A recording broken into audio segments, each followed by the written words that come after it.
The last time I ate at that diner, I left a $10,000 tip. Not because the food was special, not because I had money to waste. I left it because of something I heard when I walked back to my car. After realizing I had forgotten my phone on the table, through the glass window, I saw the waitress standing at the back counter. She was on the phone. Her voice was shaking. She had no idea I was outside. No idea anyone could hear her. She said, "Mom, I don't know how we're going to do this. I don't know." And then she broke down crying. I just stood there in the parking lot, completely still. For a full minute, I didn't move. Then I turned around and went back inside. I sat down at the counter again, ordered a coffee I didn't even want, and I wrote a number on a napkin. When she wasn't looking, I slid it under the check. I left without saying a word. She found it 4 minutes after I walked out. What happened after that?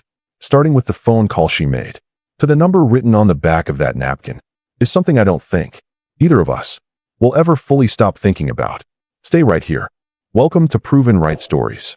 If you're new here, go ahead and subscribe, because on this channel, it's always the unexpected moments that end up meaning the most. Make yourself comfortable. Grab a coffee if you've got one. Today's story is a short one, but don't let that fool you, because short doesn't mean small. And sometimes, the smallest moments end up carrying the heaviest weight. All right, let's begin. My name is Robert Callahan. I'm 57 years old. And before I tell you this story, there's something you should know about me. I didn't grow up with much. Not in a tragic, dramatic way.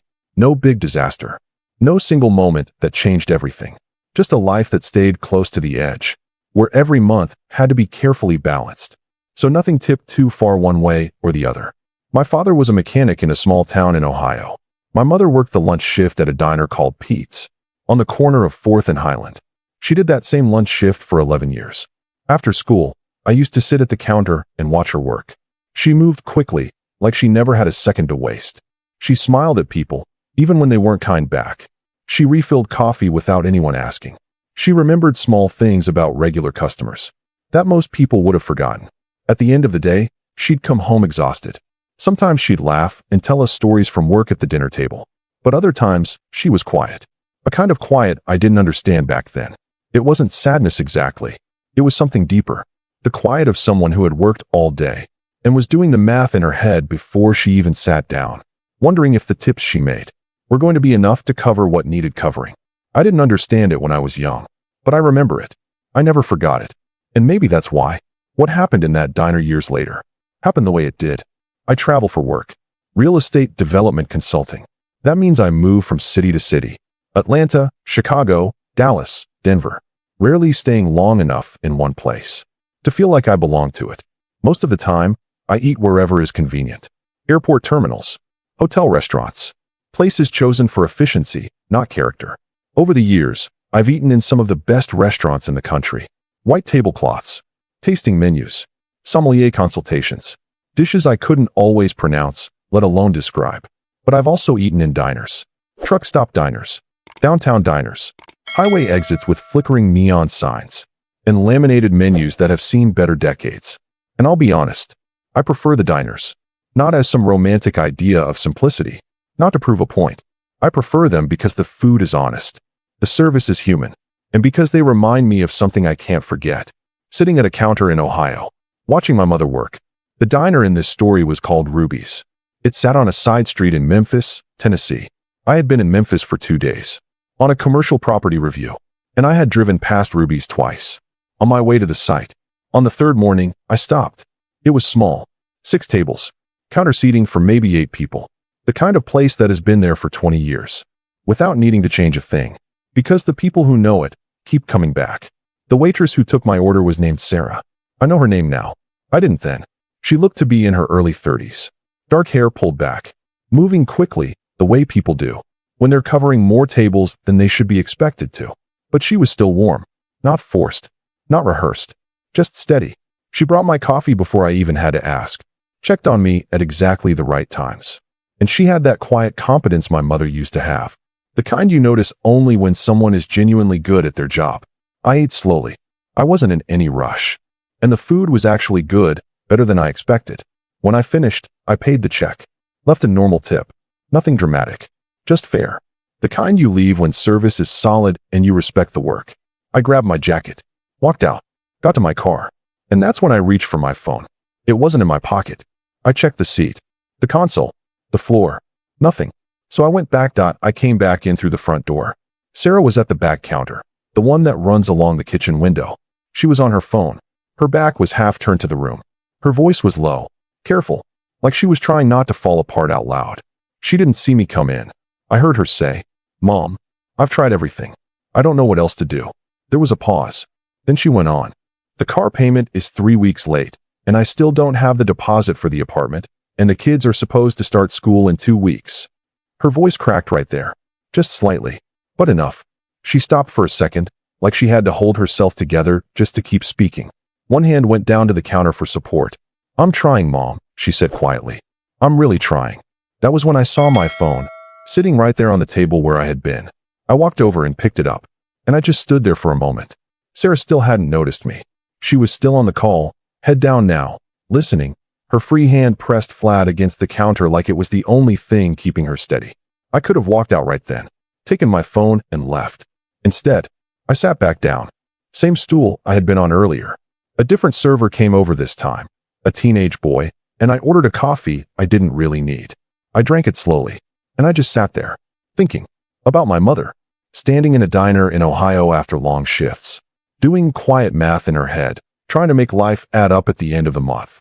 I thought about a lot of things in those 15 minutes. When I finally decided to leave, really leave this time, I asked for the check. I paid for the coffee in cash. Then I took a napkin from the dispenser. I wrote a number on it, $10,000. I wrote it on the tip line of the card slip I signed. And then I wrote one more thing on the napkin, a phone number, my personal number, and underneath it, just 3 words, "If you need." I slid it under the edge of the check, and I walked out. I was on I-40, heading back toward the site, when my phone rang. Unknown Memphis number. For a second, I almost didn't pick it up. Then I did. It was Sarah. Her voice was careful, a little unsteady. She said, "Is this the man who was sitting at the counter about 20 minutes ago? Dark jacket, looking at his phone." I said yes. She paused. Then she said, "I found what you left." Another pause. "I don't understand."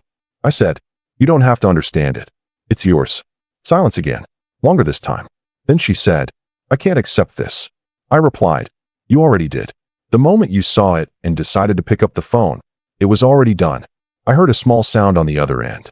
Maybe a laugh. Maybe disbelief. Something in between. Then she asked, "Why?" I didn't give her everything. Just what mattered. I said, "I grew up watching my mother work a job like yours. She was good at it. She worked hard. And still some months, hard just wasn't enough." I paused. And this is the version of that story where it turns out differently. She went quiet for a moment. Then she said, "Thank you." No performance. No words stretched out to make it bigger than it was. Just simple. Real. I said, "Take care of your kids." And we hung up. That was 14 months ago. I didn't expect to hear from her again. I didn't give her the number expecting anything in return. I gave it in case she needed help navigating what comes after something like that. Taxes, paperwork, all the things that suddenly become real when life changes overnight. But she did call again, 2 months later, and her voice was different, steadier. She told me the car was paid off. The apartment deposit was handled.